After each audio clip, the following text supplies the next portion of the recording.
Hola a todos, bienvenidos a este espacio que Psicorred ha diseñado para cada uno de ustedes.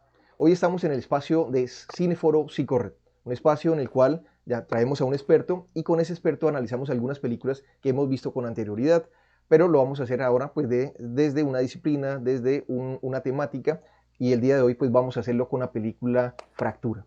Tenemos el día de hoy a nuestra invitada especial, ella es Carolina Gutiérrez de Piñeres, ella es psicóloga jurídica, es especialista, es magíster de la Universidad de Santo Tomás, tiene un doctorado en psicología con orientación en neurociencias cognitivas aplicadas. Eh, pues para nosotros, para mí en particular, es un gusto que puedas acompañarnos, Carolina. Muchas gracias por estar aquí. Bueno, no, pues, gracias por la invitación. Bueno, bueno, vamos a entrar en Es un materia. honor para mí también estar contigo apoyándote en Bueno, esta muchas idea. gracias, muchas gracias. Bueno, pues vimos la película Fractura hace algunos minutos. Algunas personas pues pudieron de pronto verla porque no la habían visto, otros recordaron algunos elementos allí que habían visto, pero vamos a mirar algunos aspectos allí importantes de esta película. La primera de ellas, Carolina, es, bueno, ¿qué te pareció la película? ¿Te gustó? ¿No te gustó? ¿Qué opinas? No, a mí desde la primera vez que la vi, ya la he visto como un par de veces, a mí desde la primera vez me encantó la película. Me la recomendaron, de hecho estaba en una clase de neuropsicología en la Universidad de San Buenaventura y un estudiante me dijo, profe, tienes que verte esa película, te va a gustar mucho. Entonces llegué ese día a la casa a vérmela. Me parece que aunque es un thriller de suspenso, creo que está muy bien elaborada, lo mantiene en realidad uno en suspenso. Es de esas películas que lo mantienen a uno pegado de la pantalla todo el tiempo. A mí me gustó mucho, mucho, mucho me gustó. Me pareció muy, espero que a todos los que se la hayan visto les haya gustado, porque me parece que es muy interesante. Claro, claro que sí, es bastante chévere la película. Sin embargo, cuando uno la ve, pues, y no está preparado para verla, pues deja pasar algunos elementos que son importantes al final. Por eso es necesario verla tal vez una o dos veces más para poder tener en cuenta esos elementos. ¿Te parece que exageraron algunas cosas? ¿Te parece que la película de pronto no es tan ceñida a la realidad? Bueno, claro, es una película y pues para vender a veces pues se utilizan algunos elementos allí para hacer interesante la película, pero desde lo que pudiste observar, desde lo psicológico o lo neuropsicológico, ¿crees que es ceñida un poco a la realidad? Pues mira, la película, pues al ser un poco suspenso, deja como no muy claros algunos elementos. O sea, en realidad, por ejemplo, no es claro qué es lo que a él en realidad lo lleva a desarrollar lo que vamos a discutir un poco más adelante. Pero a mí me gusta mucho cuando me veo una película que me interesa leer, digamos, un poco la historia de cómo el guionista la escribió, cómo el director la dirigió, y lo que sé es que hicieron un buen estudio para caracterizar cada uno de los personajes. Creo que el protagonista, digamos, es muy acertado con algunos, frente a algunos síntomas característicos de algunos trastornos. O sea, no nos deja claro, ya les digo, el origen, pero digamos que lo maneja muy bien. Yo sí creo que se hizo un buen estudio psicológico para caracterizar a los personajes. Exageran en algunas cosas porque pues es la manera de mantenerlo a uno ahí pegado a la pantalla, pero creo que no, digamos, no creo que en la vida real pase algo tan así, pero, pero sí es posible encontrar personajes como estos en algún momento en nuestra cotidianidad. Si tuvieras la oportunidad de pronto de analizar este caso, es decir, te llega ya de forma profesional, ¿qué deberías tener en cuenta para analizar? ¿Qué factores, qué elementos tienen que tenerse en cuenta a la hora de abordar un caso tan complejo como este? Bueno, yo preparé aquí como algunas preguntas que no, pues no tenemos cómo interactuar con la gente, pero seguramente cuando lo vean este video se las van a preguntar, a cuestionar, y quiero que se pregunten. Por ejemplo, lo primero que uno tendría que hacer, la psicología forense y la neuropsicología forense, una de las características principales, a diferencia de lo que ocurre, digamos, con la clínica, es que nosotros sí nos debemos preocupar mucho por descartar posibles casos de simulación o de engaño. Yo creo que por eso es que tú preguntas el tema de si están exagerando, porque uno dice, uy, ¿será que eso es posible que a alguien le pase lo que a... Y esa es una pregunta que uno en forense se tiene que hacer. O sea, a veces hay casos que uno dice, uy, ¿de verdad esto puede pasar? ¿O esto de verdad pasó?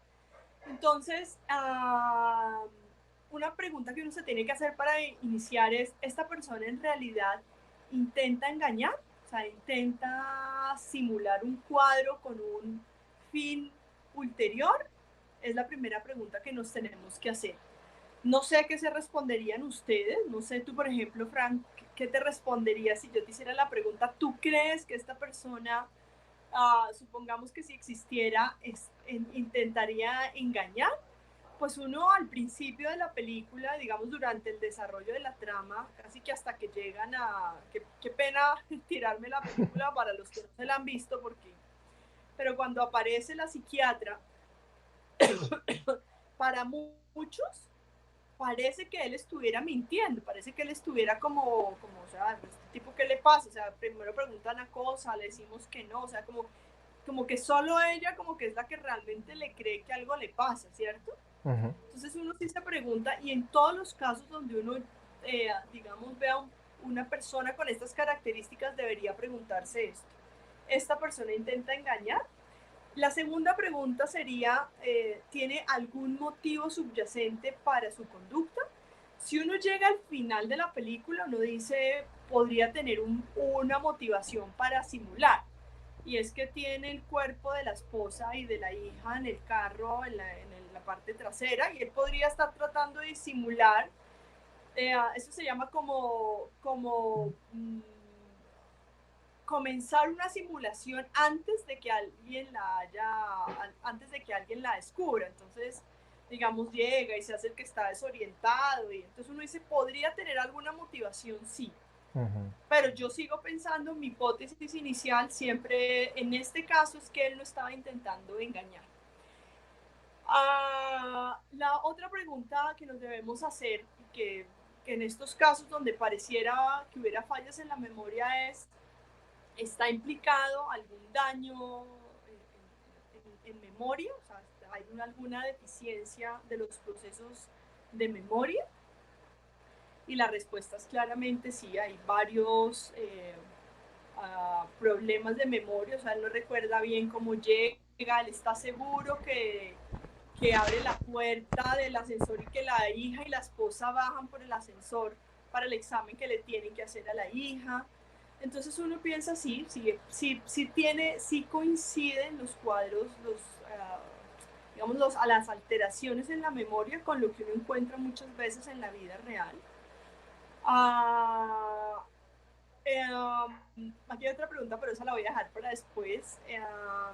¿Qué tan orientado encontramos a la persona cuando la vemos la primera vez? Si, por ejemplo, supongamos que esta fuera una persona que llega a una evaluación neuropsicológica forense una semana después, 2 semanas después de ocurridos los hechos, y probablemente en ese momento llegue orientado. O sea, uno le pregunta, bueno, ¿qué día es hoy? ¿Cómo te llamas tú? La orientación, acuérdense que va en 3 niveles: la orientación personal, la orientación espacial y la orientación, digamos, temporal. Por eso es tan importante preguntarle a la persona cuántos años tiene, si recuerda qué día nació. Muy importante, por ejemplo, si un evaluado va acompañado, pedirle al acompañante que no responda. En la evaluación neuropsicológica es muy importante que el acompañante no responda a las preguntas, a menos que uno se dirija al acompañante a hacérselas, porque es una manera desde el principio de saber qué tan orientada está la persona, y no hacerlo como con un test directamente. Entonces, habría luego que preguntarnos, o sea, acuérdense que la neuropsicología forense no se desarrolla solo en un consultorio como la clínica. Si yo tuviera un caso como este, tendría que ir a la clínica y tendría que preguntar, ¿ustedes cómo lo vieron a él cuando llegó a la clínica? Cuando llegó a la clínica, él se veía desorientado en tiempo, se veía desorientado en espacio. Probablemente si uno le pregunta, ¿recuerdas cómo llegaste aquí?, él dirá en carro. El tema es, otra pregunta que les hago, yo no sé si te puedo hacer una pregunta a ti, Frank. Tú, por ejemplo, ¿notas en él un lenguaje organizado, coherente, lógico?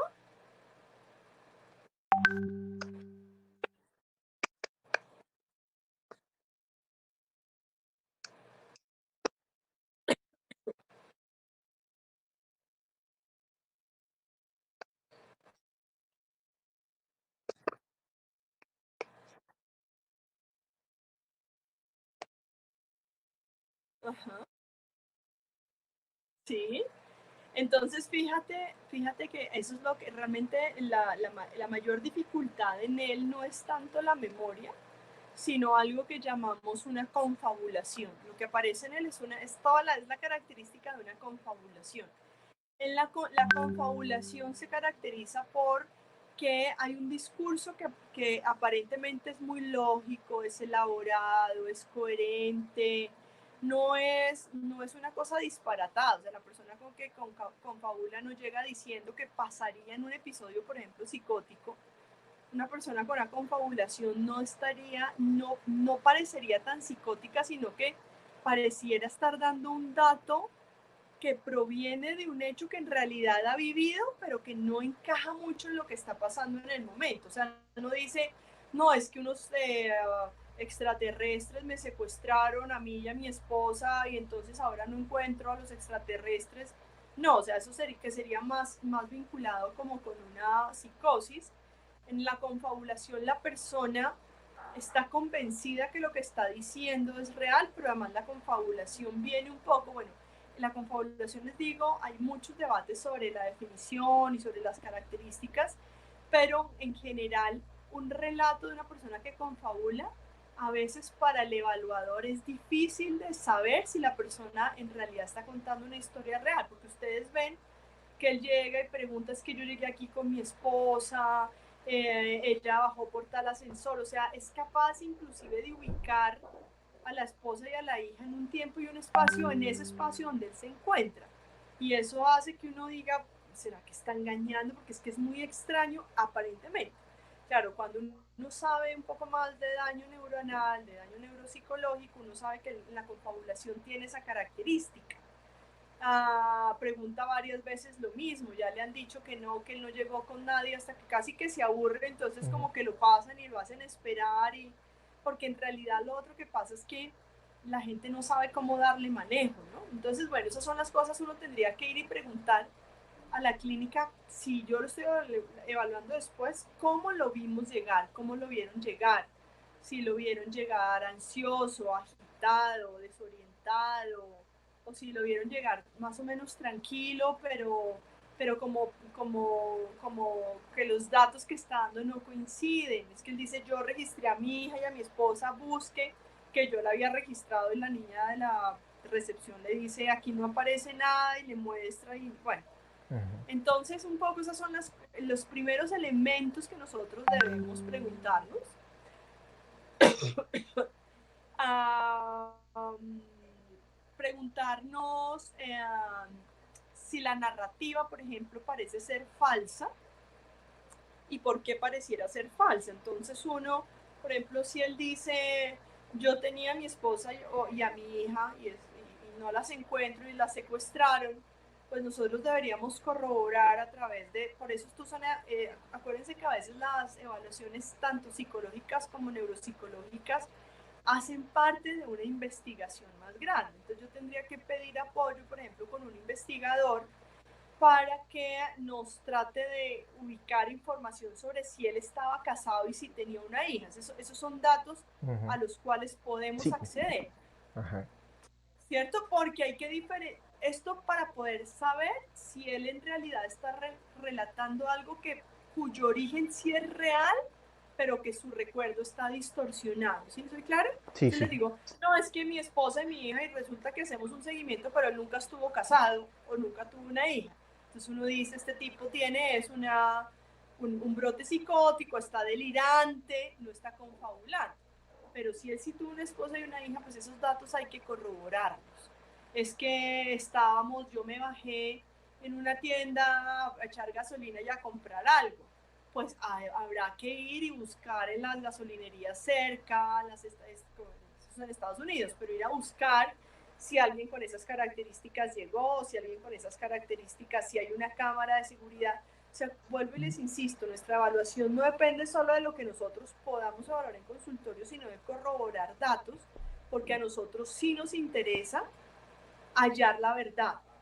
En Ujú. una evaluación neuropsicológica clínica, yo les hago mucho esas diferencias.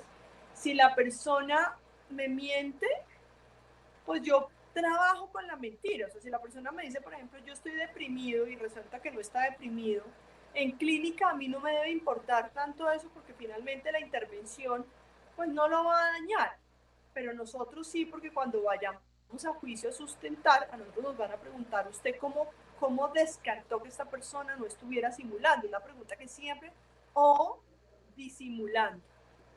Acuérdense que uno puede estar o exagerando o presentando alguna sintomatología o ocultando algo que uno sí tiene, pero que le puede perjudicar si los demás se enteran. No sé, hasta ahí, ¿vamos claros? Sí, sí, sí, ¿Preguntas? perfectamente. Claro que sí. Claro que sí. Bueno.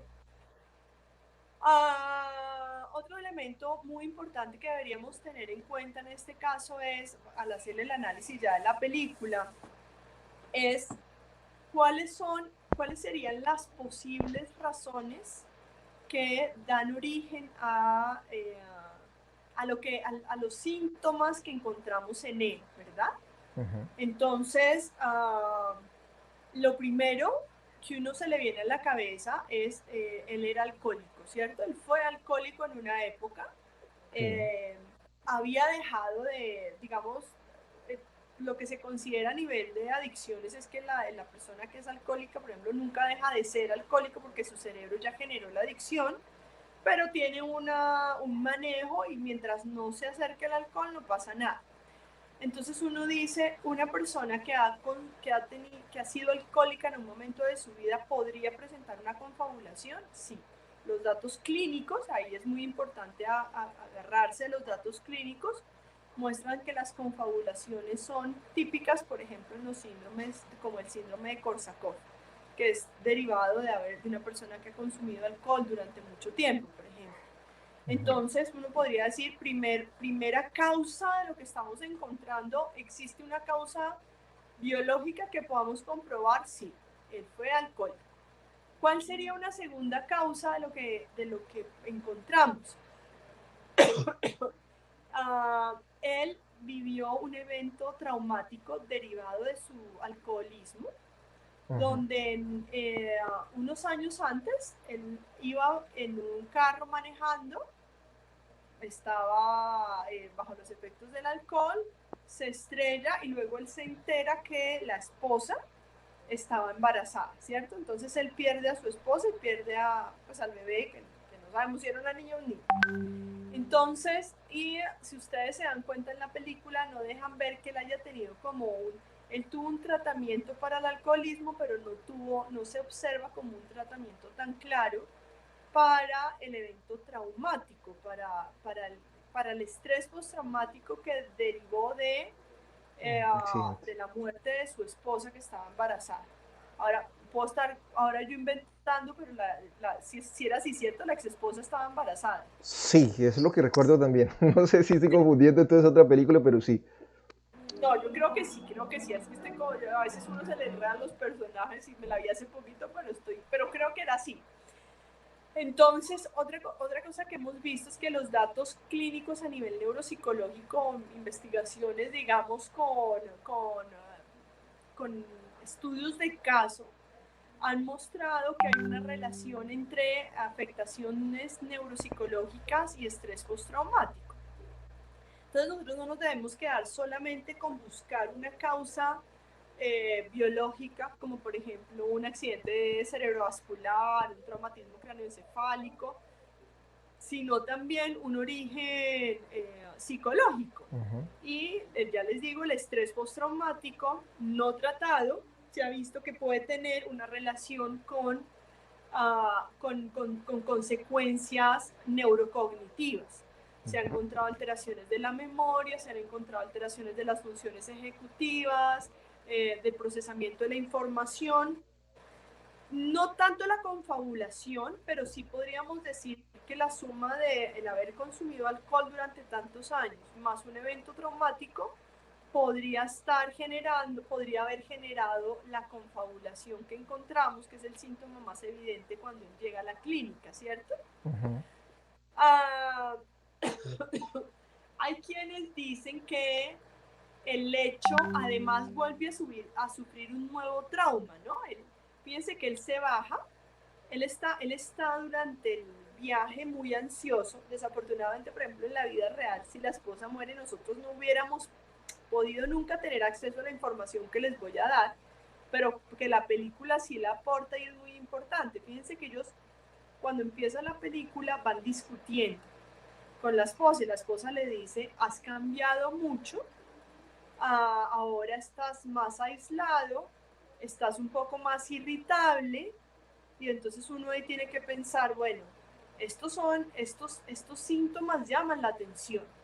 Entonces uno tendría que ir a la familia de él o a la familia de la esposa y preguntar, ¿ustedes qué cosas han notado que han cambiado en él? Yo en clase siempre les digo que uno tiene que tener atención a los cambios cognitivos, a los cambios comportamentales y a los cambios físicos.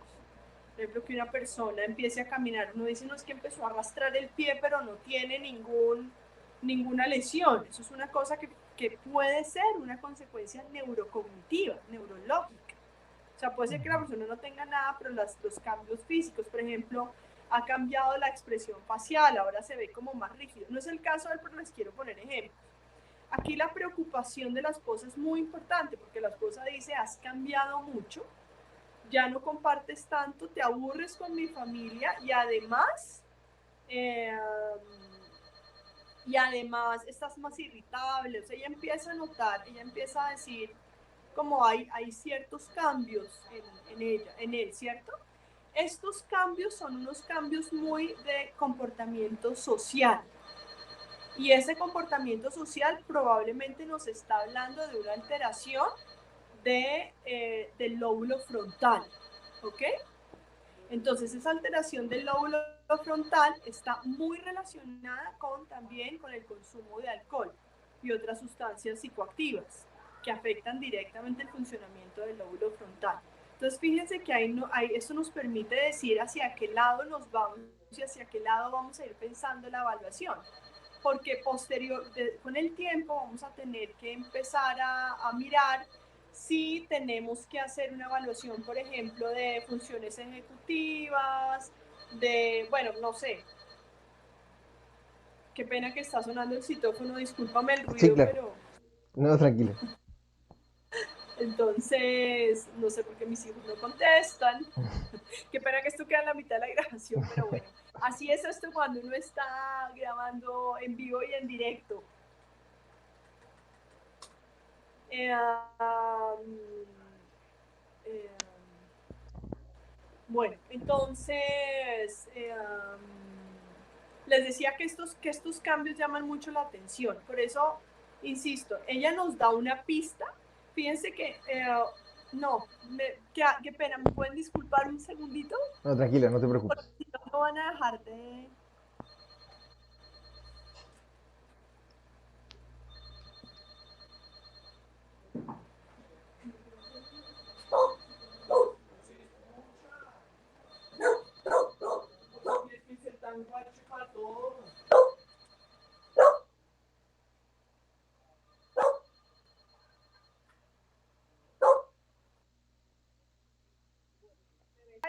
¿Me escuchas? Sí, ya te veo, te escucho. Perdón, disculpen que esta es la...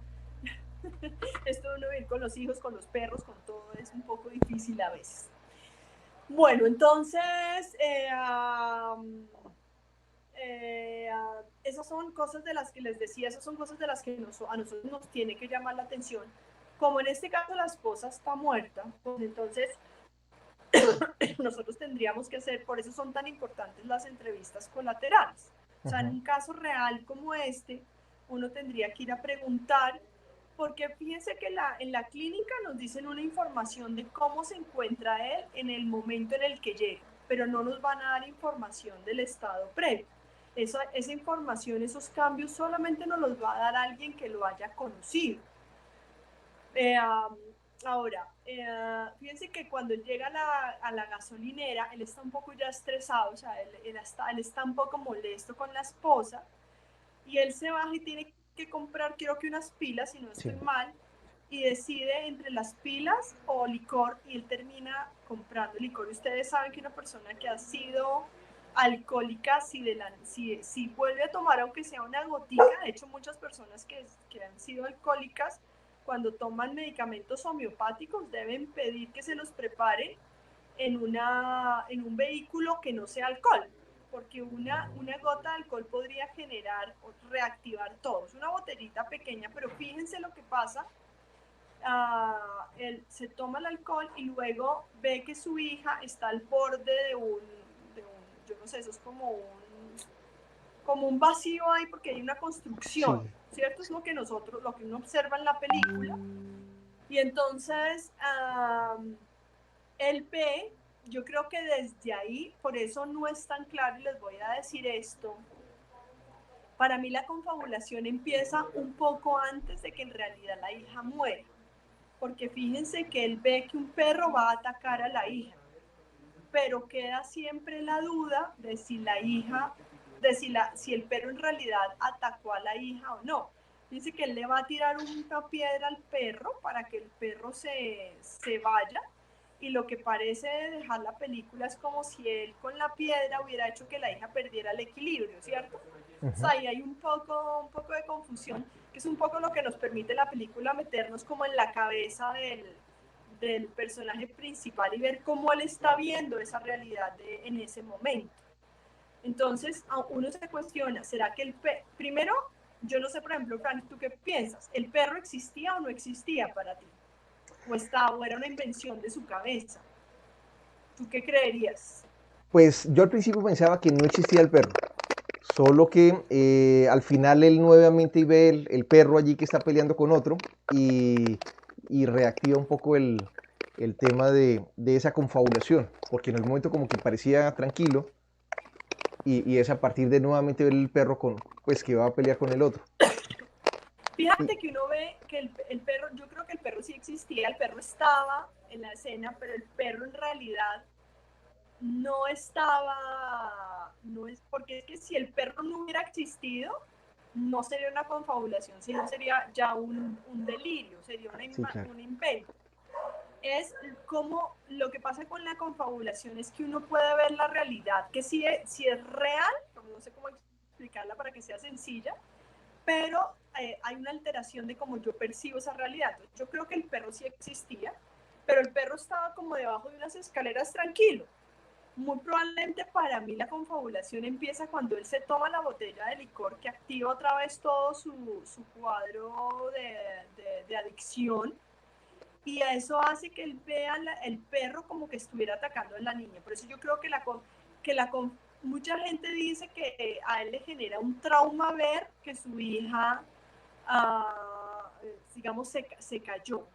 Pero para mí fue el hecho de, o sea, que la hija se hubiera caído, dispara un poco más digamos, la confabulación, pero para mí la verdadera confabulación es el que él se haya tomado la botella de licor. ¿Okay? Wow. O Que sea, también habría que pensar qué es lo que se lo dispara. para ¿Ya? ti no es el golpe en sí el que genera todo, porque para muchos, me incluyo, pensaba que lo principal era el golpe, que, wow, dije, bueno, se afectó de tal manera que, pues, que genera pues ese tipo de conductas. Wow, No, interesante. obviamente aquí sí les estoy diciendo, está mi análisis Sí, neuropsicológico de la película, no es, puedo estar equivocada, porque esto es una cosa pública, entonces no quiero que, me gustaría que en los comentarios que después leamos me den cuál es la otra percepción, pero para mí el origen está en que él tomó algo de licor, porque desde ahí arranca como su alteración de la percepción de la realidad.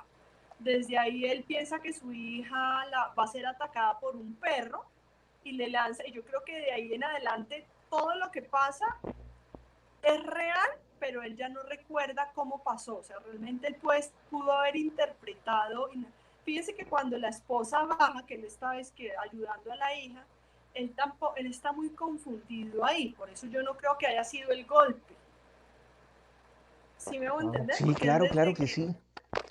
desde Interesante. que desde que baja y vea, desde el perro, él ya está confundido. Mm, ¿Ves? qué bien, Por eso es wow. importante ver en qué momento ¿qué es lo que en realidad, y esto digamos en un caso real podría pasar, qué es lo que realmente hace que la persona desarrolle o llegue a estar confabulando? Porque una cosa, un evento traumático puede ser, pero en este caso es que el antecedente muy importante es que él había sido alcohólico. Pero ese dato de la esposa que muere traumáticamente en un accidente, digamos, puede hacer que esta confabulación sea más grave todavía. De ahí en adelante él ya pierde un poco la capacidad de reconocer la realidad. Y ya no tiene, fíjense que el mayor problema, aquí hay otra pregunta que la literatura sobre estos estados se cuestiona. ¿Hay una alteración de la memoria o hay una alteración de las funciones ejecutivas que genera una alteración de la memoria o hay una alteración de las tres? De las dos, perdón, de las tres, no, de las dos al mismo tiempo.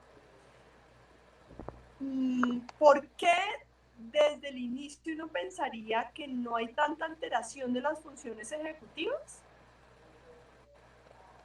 Porque él es capaz, por ejemplo, de subirse al carro, manejar, llegar a, o sea, si yo no tuviera como un adecuado funcionamiento ejecutivo, no sabría ni a dónde tendría que ir, o sea, estaría hasta, o sea, no solamente en temas de orientación visoespacial, sino que no sabría cómo meter los cambios, o sea, porque todo eso hace parte de las funciones ejecutivas, organizar la conducta con un fin, con un objetivo.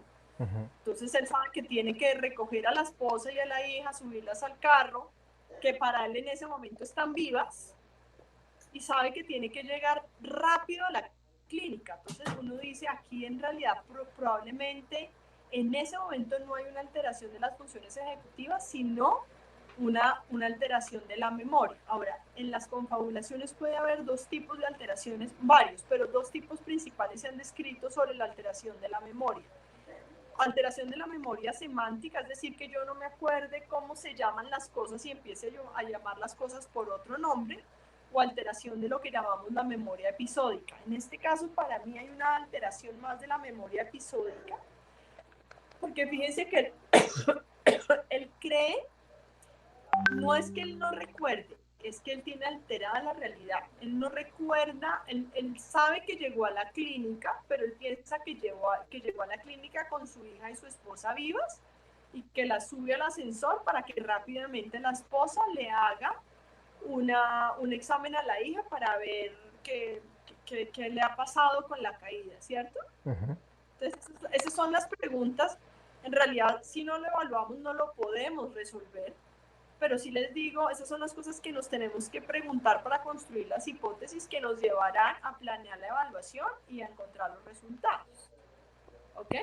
Sí. Fíjense que después el problema es que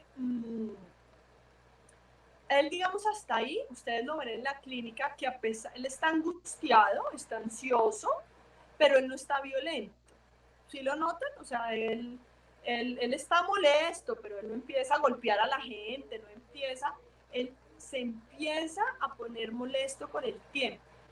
Pero fíjense que lo que a él le dispara digamos, la agresividad, más una violencia, es el hecho de que lo confronten con el hecho de que de pronto la esposa está muerta, ¿cierto? Y que la hija está muerta. O sea, cuando se encuentra con la psiquiatra, ese diálogo con la psiquiatra es lo que lo dispara a él, que a él luego lo llevan de nuevo al lugar donde ocurren los hechos, y en el hospital, fíjense que él regresa y va a sacar a una persona que están operando, pensando que es la esposa, pero ahí sí la conducta se vuelve totalmente desorganizada y es una violencia, generando una violencia impulsiva que lleva a matar a una cantidad de gente, a secuestrar a este paciente que está enfermo pensando que es la esposa que tiene que ayudar. Él está en realidad ahí ya demasiado confundido entre la realidad y lo que sucede, y la fantasía, digamos, que es lo que su cerebro está creando. ¿Claro hasta ahí? Clarísimo. Entonces, hay muchos elementos para analizar en la película. Creo que... Dime. No. Pues te preguntaba, ¿una persona con esas características podría ser responsable de esa conducta delictiva como tal? Obviamente, perdón, que estoy con una tos. Ah, obviamente tú sabes que nosotros no podríamos, es una pelea que estamos teniendo ahora jurídicamente con los jueces, es que nosotros aparentemente pareciera que nos quisiéramos pronunciar sobre temas jurídicos. Entonces, si uno no está muy bien la pregunta como me la haces, porque no se trata de preguntar si él sería inimputable, sino si él tenía capacidad de comprensión y autodeterminación cuando ocurrieron los hechos, ¿cierto? Ujú. Y no tenía ni comprensión ni autodeterminación, o sea, las dos estaban totalmente anuladas, o sea, no comprendía la realidad, no diferenciaba a su esposa de una persona que era además de otro sexo, que la estaban operando.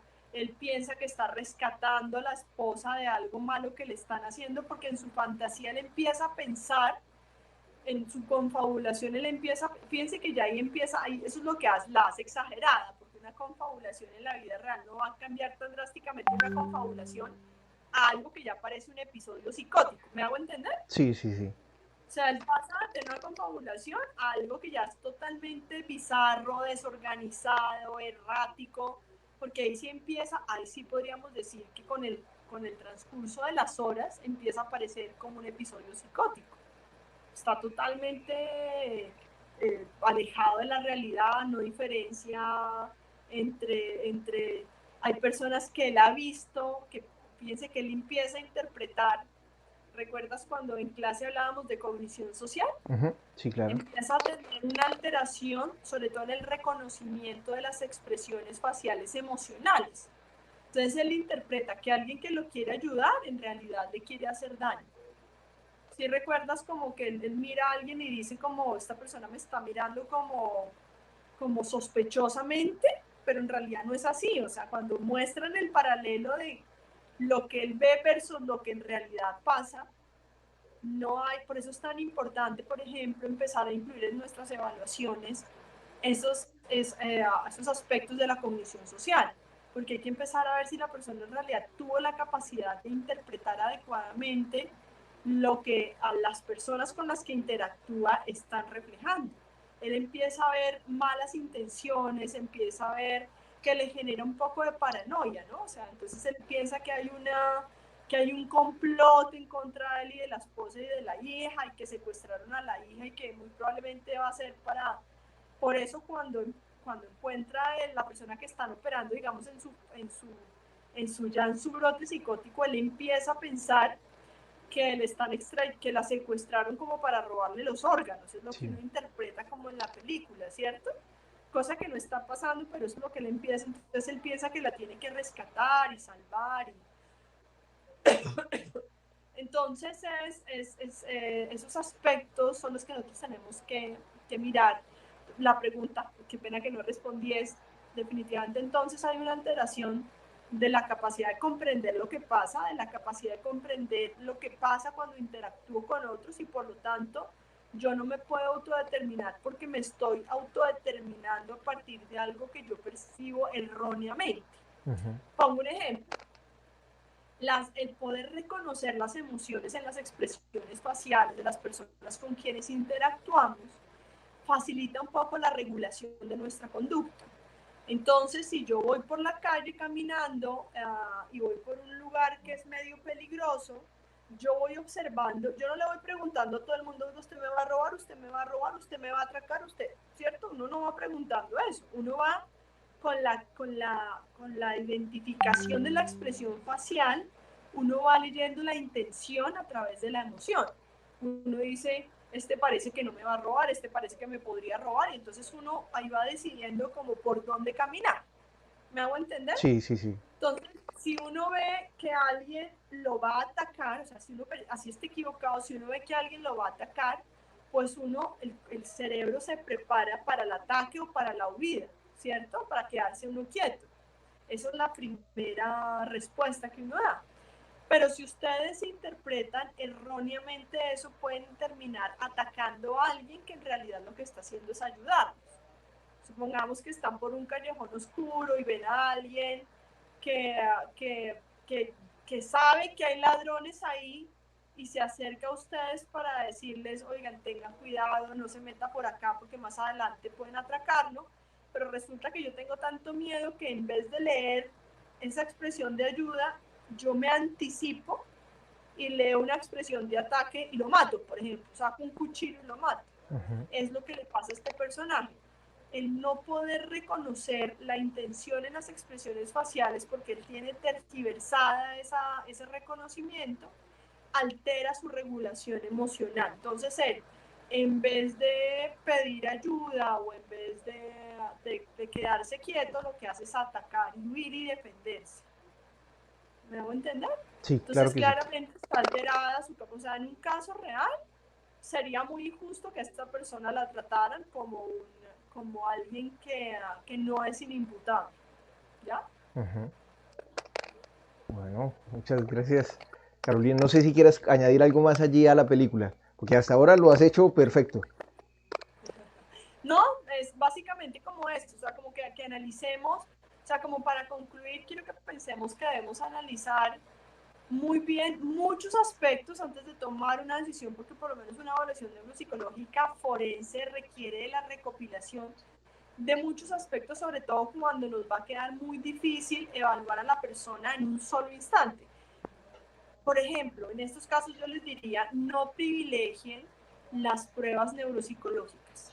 Las pruebas neuropsicológicas serán útiles, digamos, más adelante o para corroborar cierta información.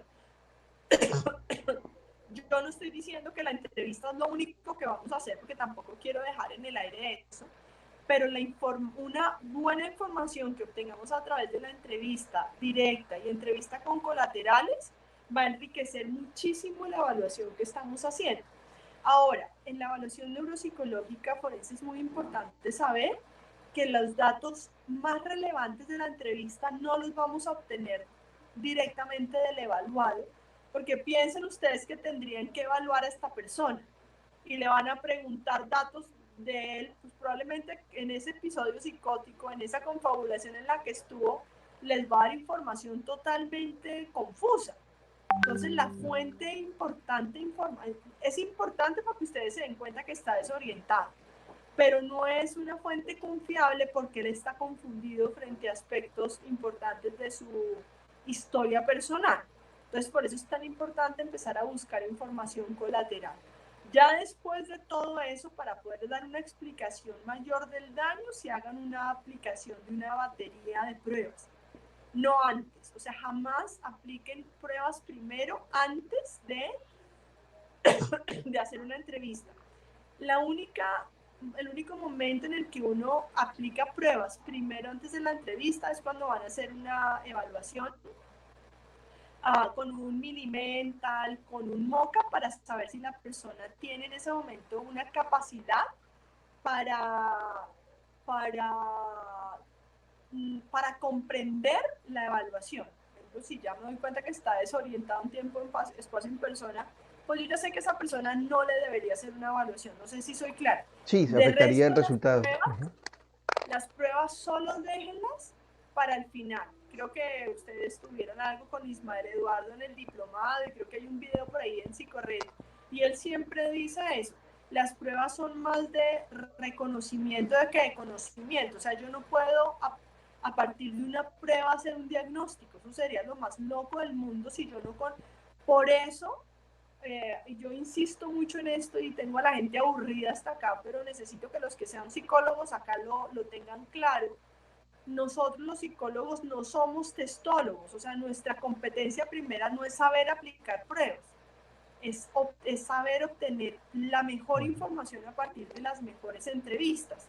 No lo mismo que hace un psiquiatra, somos totalmente diferentes a ellos, pero resulta que es que hemos generado una imagen de nosotros como psicólogos y como neuropsicólogos forenses como expertos en aplicación de pruebas. Y no, toda prueba tiene un marco teórico que la respalda. Por eso lo más importante no es la prueba, sino la teoría y mi capacidad. Y ahí creo mucho en la habilidad clínica. Ustedes en la entrevista pueden obtener mucha información si tienen esas competencias clínicas para hacer un seguimiento. Sería como un resumen de lo que vemos con este caso, que sería muy importante. Bueno, qué y genial, nada más. que pues definitivamente aspectos que yo no había analizado. Por eso quería que tú estuvieras en este espacio. Bien, pequeño ruido allí del micrófono, parece. Bueno, y sí, qué bien que pudiste estar en este encuentro, en este cineforo, porque creo que esto que nos has dicho, pues es fundamental para poder comprender la película. Claro, como tú dices, es tu punto de vista, pero es un punto de vista muy bien argumentado. Entonces, genial, genial. Ahora, espero que se la vean de nuevo y entonces la van a ver ya con Claro que otra sí, mirada. claro que sí. Toca volverla a ver. Muchas gracias, Bueno, Carolina. muchas gracias a ti por la invitación. No, a ti, gracias por estar en este espacio, gracias por tu tiempo y creo que ha sido genial eso que nos has contado y pues, vamos a compartirlo también con los demás para que pues, puedan tener como un aprendizaje a partir de una película, pero que de allí se puede sacar mucha información. Bueno, feliz noche, descansen, muchas gracias por todo y nos vemos en una próxima oportunidad que espero que sea pronto. Listo. Bueno, ha sido un gusto estar con ustedes. Mi nombre es Fran Orduz. Un fuerte abrazo, Dios los bendiga y nos vemos en otra ocasión.